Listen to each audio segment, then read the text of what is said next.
నిత్యం క్రమశిక్షణ గురించి మాట్లాడే మంచు మోహన్ బాబు కుటుంబం ఇప్పుడు బజారున పడింది. సింపుల్గా చెప్పాలంటే క్రమశిక్షణ తప్పింది. చిన్న వివాదాలను కూడా బజార్లో పడేసి కొట్టుకోవడం మంచు ఫ్యామిలీకి రివాజుగా మారింది.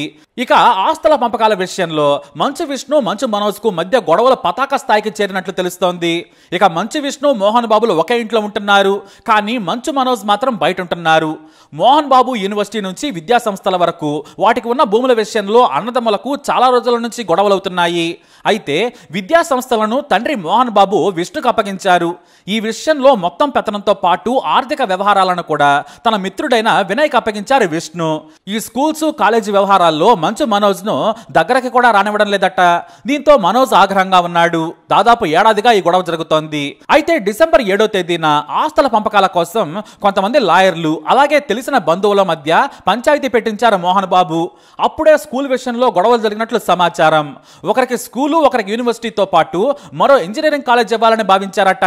కానీ స్కూలుకు విలువైన భూములున్నాయి. దీంతో ముందు భూములను కూడా సమానంగా పంచాలనే చర్చ జరిగినట్లు సమాచారం. ఆ తర్వాత ఈ విషయంలోనే మాటామాటా పెరిగింది.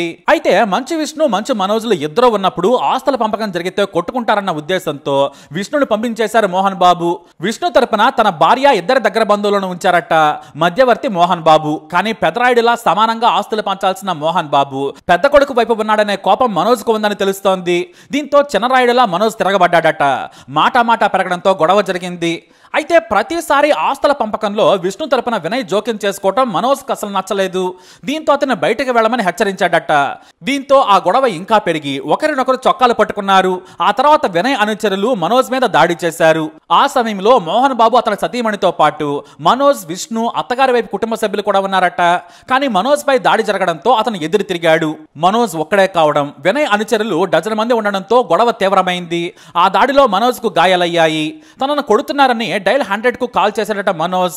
తనను కాపాడాలని, ఆలస్యమైతే చంపేస్తారని, నా భార్యపై కూడా నా తండ్రి దాడి చేయించాడు, ప్లీజ్ తొందరగా రావాలని కాల్ కట్ చేశాడట మనోజ్.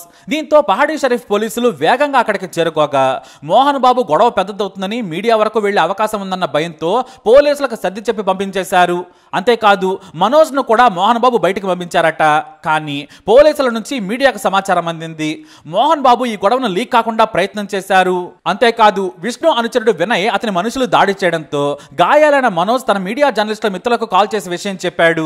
ఆ తర్వాత ఓ ప్రైవేట్ హాస్పిటల్కి వస్తున్నానని చెప్పడంతో మీడియా అక్కడికి చేరుకుంది. అక్కడ డాక్టర్లకు చూపించుకోగా పొత్తి కడుపులో, వెన్నెముకకు ఎడమకాలు పిక్క భాగం, చేతికి గాయాలయ్యాయని డాక్టర్లు ధృవీకరించారు. ఎక్స్రేలు, స్కానింగ్లు చేసిన తర్వాత మెడిసిన్స్ ఇచ్చి పంపించారు. మరుసటి రోజు రావాలని మరికొన్ని పరీక్షలు చేస్తామని చెప్పి పంపించేశారు. అయితే ఇక్కడే ఓ ట్విస్ట్ ఇచ్చాడు మనోజ్. ఈ గొడవ జరిగిన మరుసటి రోజు విష్ణు అనుచరుడు వినయ్ అతని అనుచరుల సంగతి తెలుస్తానని తండ్రికి కాల్ చేసి చెప్పాడట. నన్నే కొట్టించారు కదా, ఒక్కొక్కడు ఎలా బ్రతుకుతారో చూస్తానని వార్నింగ్ ఇచ్చాడట. అయితే ఈ విషయం అమెరికాలో ఉన్న మంచు విష్ణుకు తెలియడంతో ముందు జాగ్రత్తగా 40 మంది బౌన్సర్లను సెక్యూరిటీగా మోహన్ బాబు ఇంట్లో ఉంచాడు. అయితే పోటీగా 30 మంది బౌన్సర్లతో మనోజ్ దాడికెళ్లాడు. కానీ మనోజ్ తీసుకొచ్చిన బౌన్సర్లను రాకుండా విష్ణు బౌన్సర్లు, సెక్యూరిటీ సిబ్బంది గేటు దగ్గర అడ్డుకున్నారు. దీంతో మనోజ్ నానా రచ్చా చేశాడు. తాము పోలీసులకు సమాచారం ఇస్తామని మోహన్ బాబు చెప్పడంతో మనోజ్ అక్కడి నుంచి వెళ్లిపోయినట్లు సమాచారం. కానీ మోహన్ బాబుకు, విష్ణుకు వార్నింగ్ ఇచ్చాడట మనోజ్. ఈసారి పెద్ద మనుషుల దగ్గర కూర్చుంటే ఎవ్వరు ఉండొద్దు, కుటుంబ సభ్యులు మాత్రమే ఉండాలి, బయట వారు ఉంటే నేను 100 మంది బౌన్సర్లను తీసుకొచ్చాకే సెటిల్మెంట్ కూర్చుంటానని చెప్పాడట మనోజ్. ఎక్కువ చేస్తే మాత్రం నీ బౌన్సర్లు, నా బౌన్సర్లతో తాడోపేడో తేల్చుకుందామని మనోజ్ సవాల్ విసిరాడట. అయితే ఆస్తుల పంపకాన్ని ఎంతటితో ఆపేస్తున్నామని చెప్పారట. ఇక ఈ గొడవ తర్వాత అమెరికాలో ఉన్న విష్ణు వచ్చే అవకాశం ఉంది. కానీ ఇద్దరు సోదరులు ఎదురుపడితే కొట్టుకుంటారన్న భయం మోహన్ బాబులో ఉందట. మరి ఈ ఆస్తుల పంపకం ఎలా తేల్చాలో తెలియక తలపట్టుకున్నారట మోహన్ బాబు. ముందు మీడియాలో వచ్చిన వార్తలన్నీ అబద్ధమని Mohan Babu press note release చేశారు. కానీ మనోజ్ ఆసుపత్రికి గాయాలతో రావడంతో అసలు విషయం బయటపడిపోయింది. మోహన్ బాబు పైకి చెప్పినంత సులువుగా ఏమీ లేదు.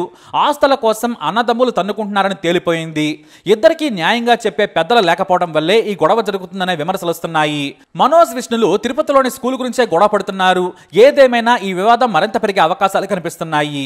అయితే అందరికీ క్రమశిక్షణ గురించి క్లాసులు పీకే మోహన్ బాబు ముందు తన కుటుంబంలో పిల్లలను కంట్రోల్ చేయలేకపోయారనే విమర్శలు వినిపిస్తున్నాయి. ఇక ఇదిలా ఉంటే మంచు లక్ష్మి కూడా ఈ గొడవలోకి ఇప్పుడు ఇన్వాల్వ్ కాబోతోంది. దీన్ని ఎలాగైనా కూల్ చేసే ప్రయత్నం చేస్తోంది. కానీ ఇక్కడ మోహన్ బాబు అస్సలు తగ్గేలా లేడు. ఎందుకంటే మోహన్ బాబు ట్వీట్ల మీద ట్వీట్లు చేస్తూ ఉన్నారు. కోరికలే గుర్రాలైతే సినిమాను గుర్తు చేస్తూ పోస్ట్ చేశారు మోహన్ బాబు. దీంతో మనోజ్ గురించే ఈ ట్వీట్ అని అంతా అంటూ ఉన్నారు. ఆస్తుల కోసమే గొడవ జరిగిందని ప్రచారం సాగుతుండగా మనోజ్ కు ఆశ ఎక్కువైందని అర్థం వచ్చేలా మోహన్ బాబు ట్వీట్ చేశారని చెప్పుకుంటూ ఉన్నారు. అయితే ఇప్పుడు ఈ గొడవలో పవన్ కళ్యాణ్ పేరు వినిపిస్తుంది. అంటే పవన్ టీమ్ సెక్యూరిటీ. మనోజ్ తరపు బౌన్సర్లలో పవన్ కళ్యాణ్ కు ఒకప్పుడు సెక్యూరిటీ టీమ్ గా పనిచేసిన వాళ్ళు కూడా ఉన్నారు. దీంతో మనోజ్ కు పవన్ పరోక్షంగా సపోర్ట్ చేస్తున్నారు అనే వార్తలు వినిపిస్తున్నాయి. కానీ ఇది ఎంతవరకు నిజమో తెలియదు. ఇక మనోజ్ కి పవన్ కి చాలా మంచి బాండింగ్ ఉంది. మనోజ్ పక్కనే పవన్ బాడీ గార్డ్స్ కనిపించడంతో ఈ వార్తలకు మరింత బలం చేకూరింది. మరి ఈ గొడవ ఇంకా ఎంత ముందుకెళ్తుందో చూద్దాం. ఈ న్యూస్ పై అప్డేట్స్ కోసం మా ఛానల్ ఫాలో అవ్వండి. అలాగే తప్పకుండా సబ్స్క్రైబ్ చేసుకోండి.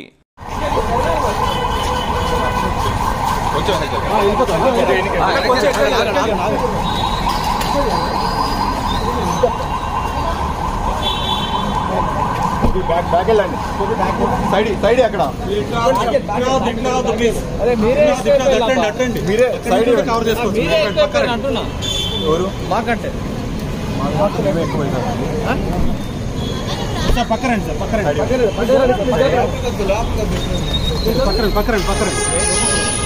వస్తారు మీరు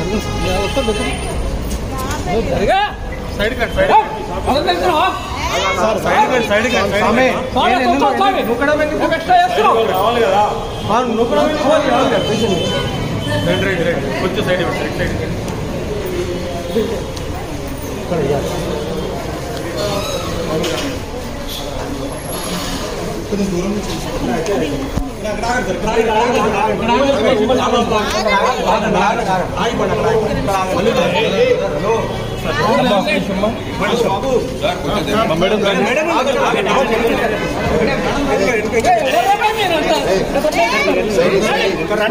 దూరం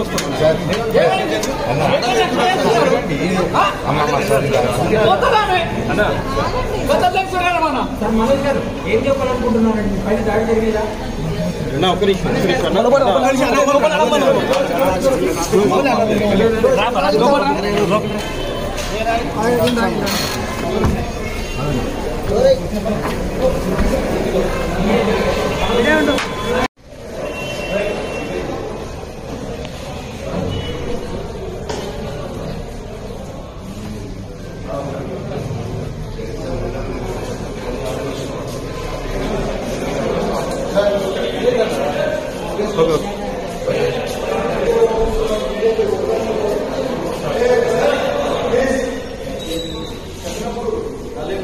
అక్కడికి తీసుకొని ఇంటికి ఒకటే